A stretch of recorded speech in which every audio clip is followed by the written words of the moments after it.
There's really two aspects to Bitcoin. The first aspect is the currency itself, that is this virtual currency which is then used for something. And the second aspect of Bitcoin is really the payment structure. And the way that I try to explain it is, if you think about Bitcoin, the currency, it's the equivalent of a locomotive, and it sits on a track, which is that payment system. So both the locomotive, the currency itself, and the track, the payment system, need each other. They can't be separated. So what we've seen in the discussion so far about Bitcoin has been, look at the locomotive. It has all this volatility.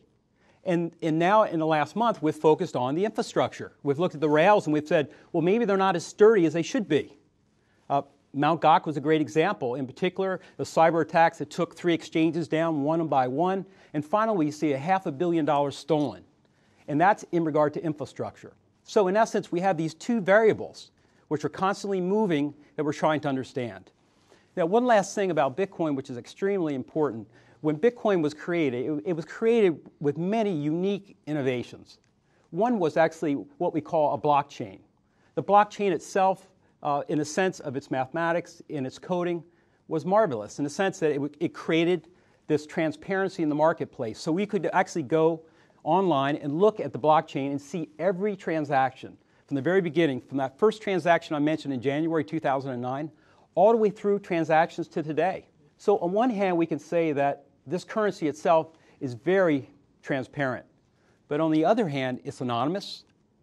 And the other concern is the fact that once it's actually been transferred, it's irrevocable. If a criminal actually grabs it and gets the coin, they own the coin. Yeah, so the reason why people are so excited about Bitcoin, the reason why I'm excited about it is I think it has the potential to radically transform our entire financial system. If you look at the payment space, the remittance space, the way that money moves around the world, and Bitcoin, because it is this kind of, it crosses the line, the lines of commodity, currency, technology. It kind of forces you to really try to understand what is money and why does something have value. And when you do a little, research into kind of the history of money, you come to realize that, money or kind of units of account have taken lots of forms over the course of history. Gold is certainly perceived as something that has a store of value. It's not a great currency. Salt and rocks, wampum, cigarettes in jail have all taken the form of currency. And so the fundamental question kind of comes down to, can this system, which is both this currency and this transaction network, provide a store of value unit of account that helps facilitate commerce? And so, my belief is it can.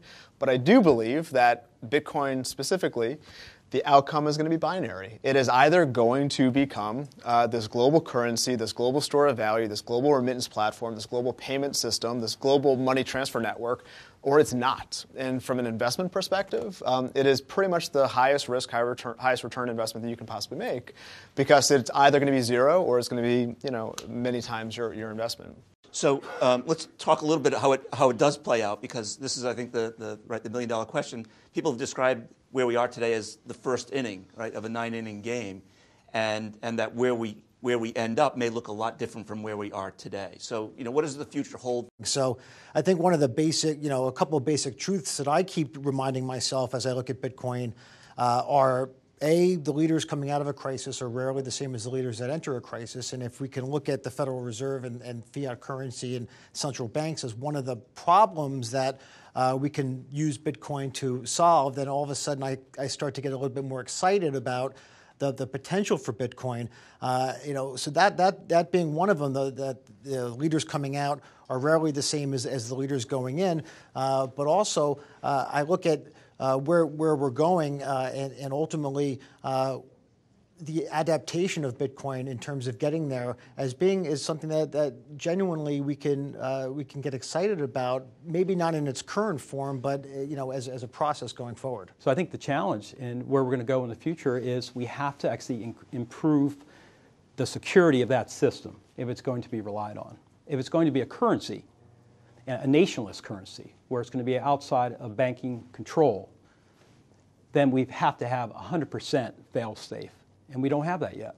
I think about Bitcoin in 5 phases. Phase 1 was 2009 when the open source code was released. You had a group of early hackers and just interested hobbyists who were playing around with the technology, having fun with it. In the summer of 2011 is when phase 2 started. That was when the price went from practically nothing to $30, kind of around press around Silk Road. Ultimately crashed, and that was what I think kind of kicked off kind of the early adopter phase. That was when entrepreneurs started building businesses on around Bitcoin. You saw early angel investors like myself getting involved. So that phase 2, kind of the early adopter phase, went from 2011 to end of 2012. Beginning of 2013 was phase 3, and that's the venture capital phase. Starting in the beginning part of 2013, Bitcoin investing became a very, very popular theme in Silicon Valley. And now really the smartest investors at some of the most successful firms are backing Bitcoin companies. And again, as the most active angel investor in the space, I can tell you that most venture capital firms have a focus on Bitcoin. They're looking to deploy capital. Unfortunately, there aren't enough fundable entrepreneurs and scalable businesses out there, but that's changing pretty quickly. But you have Mark Andreessen, you have Fred Wilson, you have Google Ventures, Floodgate, fantastic investors getting involved in the space. That's phase 3. Phase 4, I think, is 2014, is Wall Street. And I can tell you that we are 3 to 4 months away from a large amount of money coming from Wall Street into Bitcoin as a tradable asset class, as an investment product. They're gearing up for it. There's research being written. And trust me, if someone comes out with research, they're positioning themselves to be the thought leader on Bitcoin, and they will start coming out with price estimates and price targets. So we will see that in 2014, institutional money moving into the space. And I believe that it is going to be that phase 3 and phase 4, which will be the catalyst for phase 5, which is mass consumer adoption. And the only way we're going to see mass consumer adoption is, one, a lot of these issues are addressed, as Mark is talking about, but we've got to see fantastic products and services that make it easy to buy and hold and use Bitcoin. And more importantly, the monetary base of $8 billion is insufficient, is too small to support a global remittance business, a payment platform. And I believe that the Wall Street demand, the interest in Bitcoin, is going to propel the price a whole lot higher, create a much larger monetary base, and hopefully exchanges like ours will create the liquidity necessary to support this global currency.